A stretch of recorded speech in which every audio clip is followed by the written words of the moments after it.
Today we're doing peas and pancetta. Now, pancetta is obviously something that is Italian, and so you may not be able to find it in your local market. You could substitute something like bacon. It's not going to be the same, but when we adapt things for where we are, we make a few changes. So we're going to Oklahomize it, and if you need to, you can do that. Now, what I'm going to use are frozen peas. This would normally be made with fresh peas, but in my life, fresh peas are hard to come by. They take a lot of time, and peas freeze extremely well. So I'm going to use frozen peas in this recipe, but I want to cook them about halfway. Follow the directions on the package. I'm going to put them in the microwave, let them cook about half of the time that it calls for, because they're going to continue to cook in another form as well. So I'm going to put these in for about 5 minutes. I'm going to cover them, and then we'll move on from there. I've got 3 tablespoons of unsalted butter.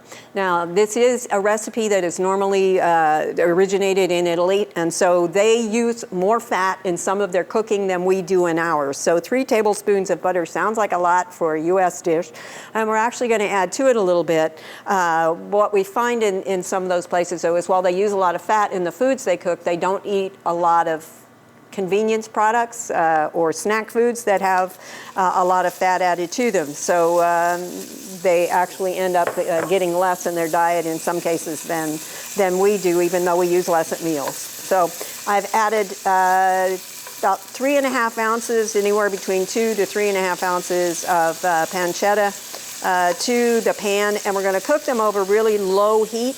Let's see if I can turn it down anymore without this starting to click too much on me. You don't want the butter to over brown because that'll be burned and give you an off flavor. But you want it to cook really slowly, and you're going to cook it just until the pancetta starts to get golden. It'll probably take about 5 minutes, maybe even a little bit longer than the peas are taking. So just be real patient with it. Do it as slowly as you can.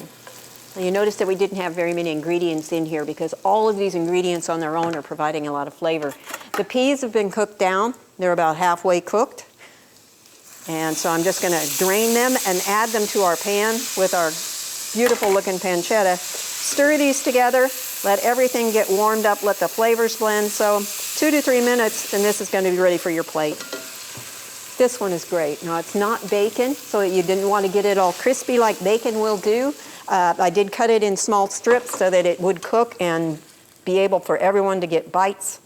Again, this is my kind of serving when it comes to vegetables. Officially, this would serve 6. And again, that would be my serving if I was at the table because I absolutely love it. This is peas and pancetta. I hope you'll give it a try. It's wonderful. For Oklahoma Gardening, this is Barbara Brown.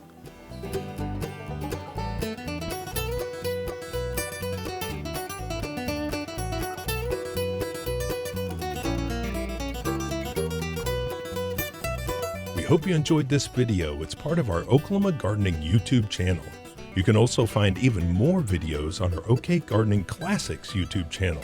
And join us on social media for great gardening tips, photos, and discussion.